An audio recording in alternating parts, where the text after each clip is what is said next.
5, 4, 3, 2, 1. People of the world, hello and welcome to Marketing as a Foreign Language, episode 96. On today's show, Facebook says it will finally ban anti-vaccination ads. Why Facebook can't fix itself through three new ways to engage your professional community virtually on LinkedIn.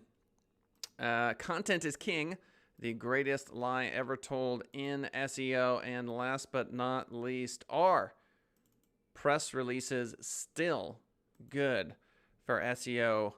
Probably not. Let's get started.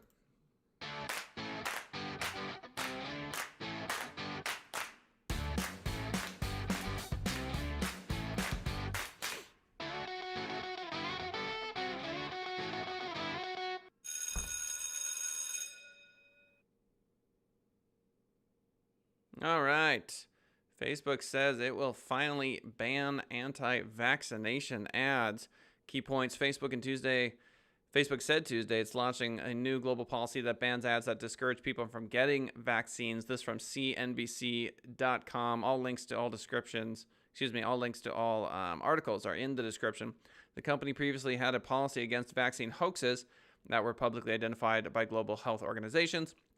Facebook will still allow ads that advocate for or against legalization or legislation of government policies around vaccines, including the COVID-19 vaccine. Facebook said Tuesday it's launching a new global policy that bans ads that discourage people from getting vaccines. The company previously had a policy against vaccine hoaxes that were publicly identified by global health organizations. So vaccines obviously are a hot button issue. People have very strong feelings about them. I think that on a whole, vaccines are very good for society. I think that they have helped us avoid horrible diseases, and in general have made life on this planet much better for many people. That being said, people are allergic to peanuts, man. Do you understand? They're allergic to shrimp. They're allergic to things that for the vast majority of the population are totally not a problem, innocuous, which means that there are vaccine injury lawyers, that sort of thing. Ooh, we got Dr. Serena Goldstein. She says, wow, this is insane. Being in the healthcare field, it's so important for people to make their own decision. But it's like this just actually proves the other side, or at least can give credibility, as this is in reaction to fear and dogma. Thank you, Dr. Serena, for weighing in there. Back to the article, quote, now if an ad explicitly discourages someone from getting a vaccine, we'll reject it. The company's head of health, Kang-Xin Jin, and its director of product management, Rob Leathern, said in a blog post on Tuesday. The new ban comes amid a series of policy changes announced by the company to rid its social networks of problematic content. We covered this yesterday. There was a ban on Holocaust denialism that was announced earlier this week, a prohibition on pages and groups espousing the QAnon conspiracy theories. So I did praise Facebook for their maturity in being the adult in the room, as far as I'm concerned, when it comes to Holocaust denialism. I think it's absolutely right and fair for Facebook as a private company to decide to stop that sort of content. Now, when it comes to vaccine ads, anti-vax ads, there is some gray area. So I think there's a big difference between someone saying vaccines don't work, which is obviously not true in the vast majority of cases. But also, there are people, who have had vaccines for their kiddos and have had some adverse effects, even if it is less than 1% of the population. So here we've got Isaiah Knight, stop forced coronavirus vaccinations. State Health Commissioner Dr. Norman Oliver said he plans to mandate coronavirus vaccinations for Virginians once it is made available to the public. So this is an example of a paid ad for raising awareness, you could say, against forced corona vaccinations. Who knows if that's actually the truth, if Dr. Norman Oliver is actually saying that in Virginia. One would have to research that, obviously. However, ads that explicitly discourage vaccines, including portraying them as ineffective or unsafe, among other things, will be banned. So ads portraying them as ineffective or unsafe will be banned. Quote, if an ad that advocates for or against legislation or government policies explicitly discourages a vaccine, it will be rejected. Now, it seems that Facebook is definitely moving in this trend of rejecting more ads, which I do want you to take a moment to think about how that affects Facebook's bottom line. I have attempted to boost this particular show on a number of occasions and have been stopped because I've been told that it's political. And the moment that transpires, you have to give them your license and a bunch of other things, which I attempted to do and haven't heard back quite yet. So it is interesting to me that Facebook is essentially saying, no, we don't want the money because from a PR perspective, or you could argue from a moral perspective, they have decided that this is more important. So back to the article. However, at least one researcher suggested Facebook's move is a case of too little too late. Quote, I think a lot of vaccine hesitancy researchers know the potential that Facebook has to promote vaccine hesitancy. So when we're talking about the coronavirus vaccine coming out, obviously this is a nerve on which many people are stomping nowadays. Will we see the end of this pandemic? What role will the vaccine play in finally being done with this nonsense? What percentage of people worldwide will be willing to take that first round of the vaccine? Now, obviously, the people who manufacture vaccines are doing exhaustive research, at least as much as they can prior to that being offered to the community, or one would hope at least. So what are your thoughts? Do you think it's ridiculous, or do you think it's amazing that Facebook is banning anti-vaccination ads? Leave your thoughts in the comment or here on the live show. Why Facebook can't fix itself, NewYorker.com. When Facebook was founded in 2004, the company had few codified rules about what was allowed on the platform and what was not. Charlotte Wilner joined 3 years later as one of the company's first employees to moderate content on the site. At the time, she said the written guidelines were about a page long. Around the office, they were often summarized as, if something makes you feel bad in your gut, take it down. Oh, how times have changed. Facebook to me is no longer a teenager. It's like a young adult who is finally grappling with the realities of having this level of responsibility. It is so easy when you are younger to say, you know, if something makes you feel bad, man, just take it down. And then all of a sudden you have the livelihoods of thousands of employees. You have massive infrastructure. You have people with your public stock offering, you know, that are shareholders is the word I'm searching for, that are crabby with you. You just, you know, it's grown beyond your wildest dreams. And now you can't live in this sort of, hey, man, if it makes you feel bad, take it down, bro. Her husband, Dave, was hired the following year, becoming one of 12 full-time content moderators in the early days. He later became the company's head of content policy. That's code for he's rich. The guidelines, he told me, quote, were just a bunch of examples with no one articulating the reason behind them. We delete nudity.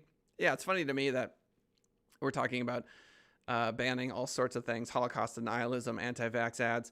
But, you know, everyone can agree that nudity is not okay. People aren't allowed to say nice things about Hitler. That would be something they would ban. It was a list, not a framework. This is the early days of Facebook. So he wrote a framework. He called it the document. He called the document the abuse standards. I've heard that Facebook comment moderators, post moderators, have a sort of PTSD on the job, where at the end of the day, after seeing so much garbage, it really messes with their heads. That's a job I will take a hard pass on. Thank you very much. These days, the implementation standards comprise an ever-changing wiki, roughly 12,000 words long with 24 headings: hate speech, bullying, harassment, and so on. Facebook has been the referee, they've been the teacher, they've been the judge for such a long time that I think they're probably just burnt at this point. Facebook's stated mission is to bring the world closer together. I think that is fine if people are going to behave themselves, which we know that they are not going to do that. It considers itself a neutral platform, not a publisher, so it has resisted censoring its users' speech, even when the speech is ugly or unpopular. There was a case out of Australia where the Australian news publishers, through the government of Australia, wanted to get paid because Facebook was redistributing their content, I think was the general idea. So Facebook, again, trying to consider itself a platform that's neutral, not a publisher. This is an important distinction for them. But at the end of the day, if they allow ugly or horrifying things on their platform, what are they? Are they a neutral platform? Can they possibly be neutral? In its early years, Facebook weathered periodic waves of bad press. Again, I think Zuckerberg is sick of testifying in front of Congress. I think he's over it. None of this seemed to cause lasting damage to the company's reputation or to its valuation. That is certainly true. Facebook's representatives repeatedly claimed that they took the spread of harmful content seriously, but there you go. So obviously, Facebook is maturing. I think they are growing into the correct role in society, which is they have to be a moral authority at some point because they are choosing. They are choosing what is bullying and what isn't. So there you go. 3 new ways to engage your professional community virtually on LinkedIn. LinkedIn's director of product explains how to do this if you're job hunting, pursuing business leads, seeking career guidance, learning more about an industry, or simply building and maintaining relationships. The world of work has transformed dramatically in the last 6 months, obviously. So this particular author, Liz Lee, recommends sharing your professional story with a personal touch. In today's distributed work environment, sustaining and building professional relationships can be hard. I was the president of my local BNI chapter for the last year, and that has been a really good way of staying in touch. Face-to-face meetings, virtually, I guess you could say, Zoom meetings. Now you can share those everyday professional moments virtually through photos and short stories with LinkedIn, having them permanently connected to your profile. You can stream live on LinkedIn, so let that be known. Dr. Serena Goldstein with another comment. She writes, that's another good point, being in the first batch where so many other vaccines took a decade, and even now it's no panacea. Yes, it's going to be very interesting to see what's going to happen over the next few months with this vaccine herd immunity. If this does not reinfect folks, I want to say there were a couple of stories I read of folks being infected more than once. Is it as bad the second time around? Have they been infected twice? Are we sure of that? And what will be the adoption rate of this vaccine? And of course, after it's gone through its rigors, will it be safe? I don't know. Consider sharing an exciting work accomplishment, show off your new work from home setup, or spark a conversation on how to juggle work and family. This is a more lightweight way to share authentically with other professionals to maintain relationships and build new ones. Building better relationships with new ways to message behind every opportunity is a conversation, and virtual face-to-face interactions continue to play a huge role in our daily lives, whether you're sharing career guidance, networking for job opportunities, or catching up with your former coworker. Quick and easy access to online meeting tools. So the news, which we covered earlier, is that Microsoft Teams, Blue Jeans by Verizon, or Zoom is going to start working directly within LinkedIn, which could be a game changer for the platform. You can also add reactions such as thumbs up, etc. Give and get help when it comes to your career. Just one person opening a door can make all the difference. That's why tapping your network and our broader community of millions of members across the globe is such a valuable resource when you're searching for your next opportunity. So LinkedIn groups, that sort of thing.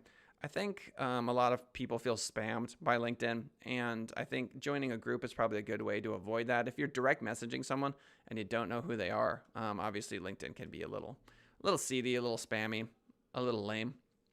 SearchEngineJournal.com content is king, the greatest lie ever told in SEO.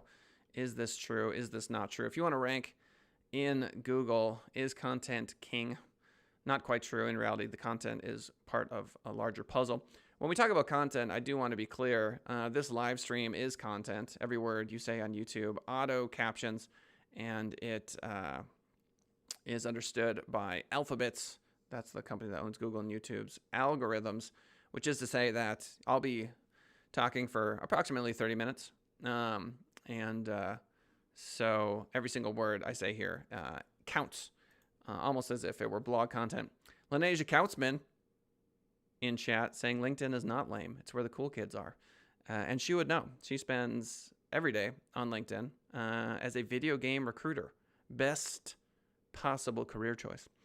Content's king. All right. In reality, content is only one piece of the puzzle. Without the other pieces, chances are your stunning content will remain invisible. Well, duh. You can't just create great content. You have to share it, obviously. Does content quality really matter? Yes. What? He says no. Does quality content really matter? If content is only a piece of the puzzle, is it okay to skip over quality? No, of course it's not. Stupid. This is a dumb article so far. Sorry, article. I think you're dumb. Ever heard of the Dr. Seuss saying, to the world you may be one person, but to one person you may be the world. This is how to win with amazing content. That's true. If you think about the number of hours of content being uploaded every day onto YouTube, it's going to become clear to you that you are a small grain of sand on a beach. But you do want to be quite important to the folks that do hang out and listen, which is to say, thank you everybody for who is listening. That is listening to me right now. I do genuinely appreciate it. You select a niche, figure out what they crave, and create content they'll jump on the moment you click the publish button. I would argue that blog content is, I don't know. It's feeling a little 2018, 2019. I think video is definitely where everything is moving. More so live feeds and simulcasting. So live feeds on multiple locations or multiple social media platforms. So, okay. She worked at Content Hacker. Let's learn about that. She says, I started Content Hacker as a way to give practical content marketing advice to freelance entrepreneurs. And no, I didn't invest in sleazy marketing funnel tactics. Good for her. I've never even paid for a single ad. All I rely on is stellar content that fits in the sweet spot between my expertise and what my audience craves. Is that a Venn diagram of expertise and what your audience craves? As a result, she pulls in around 10 G's a month on the side. Who cares? Good for her. With crave-worthy content that goes the distance, enriching your audience's life, you'll go far. 3 ways to boost your content. Traffic. All right, fine. What is it? Earn quality links from your cornerstone pages. So let's say you're ranking for a few keywords, but you haven't reached page 1. She recommends guest posting for a prominent site. This is the point that I think you really should walk away from this article with. If you're going to guest post, it really does have to be a legitimate site that's in like your neighborhood of relevancy, which is to say there are sites where you can go that will allow you to guest post, and they almost always get banned. There was a website called My Blog Guest back in the day where people who are willing to have other people write content on their platform and the writers of said content came together in what would have appeared a harmonious relationship of, I will write you content, give me a link. Thank you for the free content. I will post your content. And Google said, nope, we ban you. And the reason they shut down the relevancy or the points that you would earn from those links is because Google is in the business of selling links. They make billions of dollars selling links. They're called Google Ads. And so they don't want you competing. Guest posting for a prominent site and linking back to your page only works if, say, like Mr. Money Mustache. I don't know if you've heard of this dude. He retired when he was 30-ish. And if he were to go do a guest blog post for some other, financial freedom, retire early kind of blog, then yeah, that's actually a guest post because there's a community. So community first, guest blog second. This is the order of operations. Share your post with influencers. Yeah, good luck. I mean, if you've already made it and you've got good traffic and, they come by your Instagram profile and they see you've got 15,000 followers, then yeah, you might have something to play with here. But if you're a local plumber, no, it's not going to work. Link to influencers' content. Sure, I guess.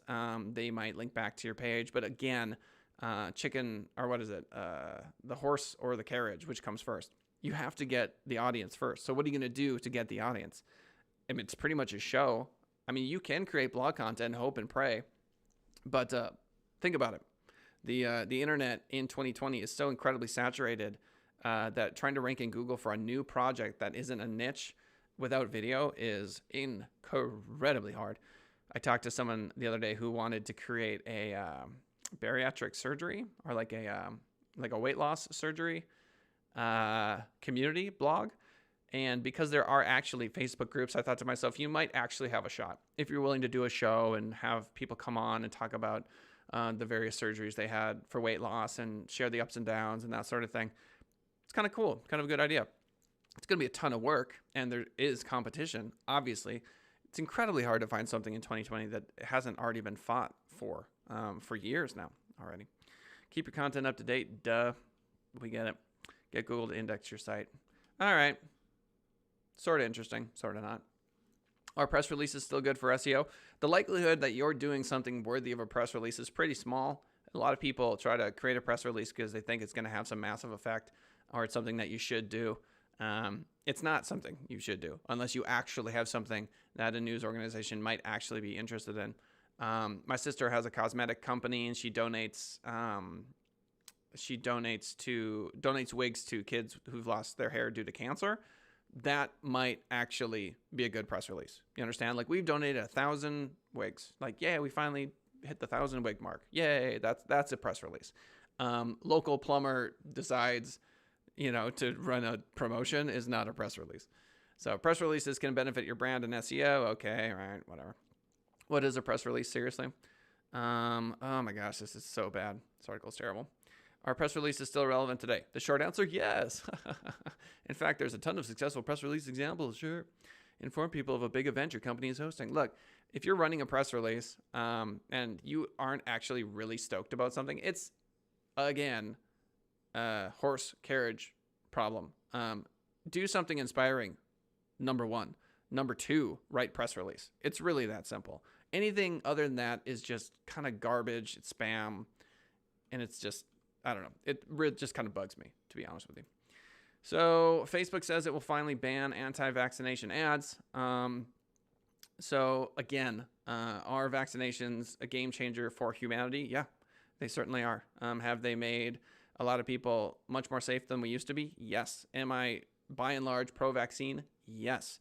Are some people allergic to them? Yes. So they're not perfect. And so I think that's where this becomes tricky. So if the language of the ad is saying like, vaccines are terrible for you all the time, always, well, then obviously that's not true. So like anything in this amazing world we live in, this complex and nuanced world, there is nuance to this. There are vaccine injury attorneys out there, and they're not perfect. In the same way that I mentioned before, some people are allergic to shrimp. You know what I'm saying? And peanuts and all of this sort of stuff. And so, there's a lot of us out here, and we're all very different. People react differently. So that being said, I am pro-vaccine, but with intelligence, with understanding nuance. So why Facebook can't fix itself? I would argue it can't fix itself because it's growing into an adult, right? I think Facebook needs therapy, honestly. Facebook needs to kind of like go up to the mountain and reflect on who it wants to be, because ultimately it's become the hub for a lot of our memories, a lot of our photos, our videos. Like, it's always going to stay there. It's got this kind of like fossilized piece of our culture. And so that's great. And people often talk negatively about Facebook, and I am one of the first people to defend Facebook because they have offered an incredible service over many years. Now, stop hate for profit and all of the things that people are criticizing Facebook about are, to me, an extension of just how big they are. They do delete ridiculous amounts of content, and they aren't perfect. And you can show me 10 examples of horrible content that Facebook has let slide that I would agree with you 100% should have been stopped. So at the end of the day, Facebook's getting older. They're maturing. I do believe that they are going to be around 5 to 10 years from now. and hopefully will have evolved into a more mature version. Lenasia writes, Facebook needs nature. Facebook needs to go smell the pine needles and just take a minute and go, you know what? We're actually going to take a stance on some things, and a lot of people aren't going to like it. But if they don't like it, there are plenty of options out there. Snapchat, TikTok, Instagram, LinkedIn. Obviously, Facebook owns Instagram, and they're going to get beat up by the government. The government is going to attack these monopolies, or as they're sometimes called, duopolies. Like you've got YouTube, Google under Alphabet, or Facebook, Instagram. They're in for a fight. They really are. But I do have faith that they will get it right eventually. Engaging in your professional community on LinkedIn is kind of one of the, not the only options, but one of the good options during the pandemic to get out there.